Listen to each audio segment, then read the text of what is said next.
Welcome everybody back into Jester's Grin Studios. Thank you so much for joining today in today's live reading. If y'all would, hit that like, subscribe, share button so you'll always be notified when I make new videos. And let's get into today's video.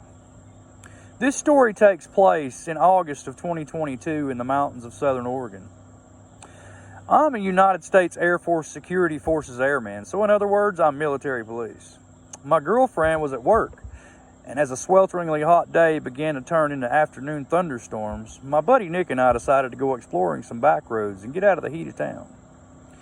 South Oregon is crisscrossed with logging roads, some actively used and many totally forgotten about and overgrown.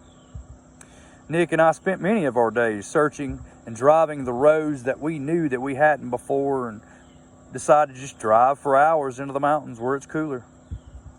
Eventually navigating back to paved roads on this particular day with storm clouds building over the mountains and thunder starting to roll. We set off on a road that we'd never been on before and began to drive into the mountains. After driving for about an hour, we hadn't seen nor heard any signs of any other people. We rounded a bend into the thick fir woods and emerged into a beautiful, beautiful meadow that was totally surrounded by thick aspen groves. The field was covered in flowers. The meadow was perfectly flat, but eerily still. We both noticed the strange stillness immediately. No birds, hardly any insect noises, no squirrels, and certainly no other people. On the far side of the meadow, right at the edge of the tree line, though, we noticed there was a picnic table. The table was extremely odd, however. It was painted a very, very deep bright orange and was much larger than a typical picnic table. As we remarked and got a little bit closer to look at this picnic table, I remember being apprehensive because I wasn't quite sure what's going on. The overall silence of the aspen grove was very unsettling. It was nearly impossible to see far into the trees as aspens grow extremely close together. When we had parked by the table, I hopped out of the passenger seat of the truck to check it out.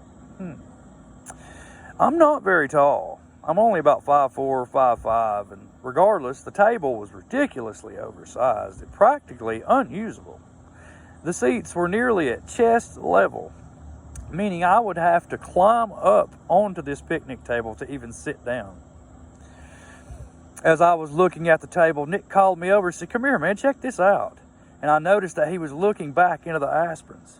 He was looking into the woods a little further back in beyond the table. I couldn't see what he was looking at first, but then I noticed a splash of color. I see it. What is that? It was completely out of place in the wood line.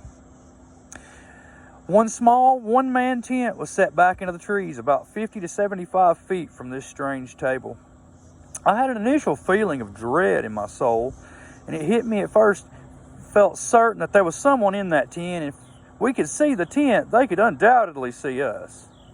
There were no campgrounds in the area, no people, no main roads for miles.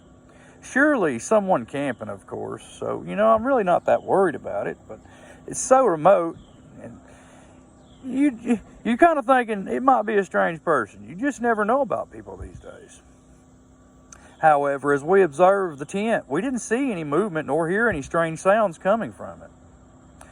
Nick suggested that I call out. I really didn't want to, but I did. I said, "Hey, man, is anybody in there?" No reply coming from the tent. We started to get completely on edge, and Nick and I thought about driving away and leaving this strange area, but we began to fear the worst. What if there was a body in that tent? What if somebody had gotten kidnapped?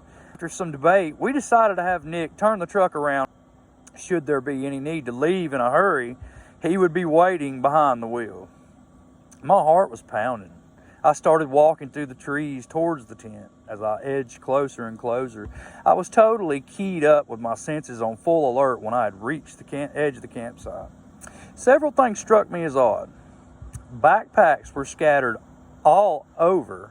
No fire had been built, and no wood collected for the tent. Oh, and the tent, it was literally full of backpacks as well. And women's clothing sent shivers down my spine. What have I walked into? I turned to leave to tell Nick what I had seen. I heard Nick begin to yell, "Let's go, let's get the hell out of here, man." Not knowing what he was even yelling about, I ran back to the truck as fast as I could. and I broke through the tree line. I saw a beat-up old Ford Taurus on the road blocking us from leaving the meadow. I immediately left into the passenger seat, and Nick floored the gas pedal. The car was occupied by 2 guys, and the third person was laying against the window of the back seat. As we drove across the meadow, the driver attempted to block us. Nick drove around them and accelerated the way we had come from. I looked back and saw the car attempting to turn around on the narrow road behind us, while Nick drove like a madman as fast as he could, and thought I was honestly terrified enough. Were they going to catch up to us? We hit the highway without seeing the car again. Thank God we made it to pavement. I still don't know if the person in the back was male or female. I called the state police immediately, and they promised to send a trooper out to check the scene. I received a call the next day from the trooper stating that the campsite and the backpacks and all of the clothing was gone, though he could tell that people had been in the area recently. The strange table was still by the thick aspen grove, and I have not returned to the area and do not have any intentions of doing so again. And to this day, the police nor I or my buddy Nick have any clue what we run across in that meadow that day, but we're sure glad we got out of there when we could. But thanks everyone for liking, subscribing, and sharing Jester's Grand Studios. We love y'all so much, and Jester Mama's out. I hope you enjoyed.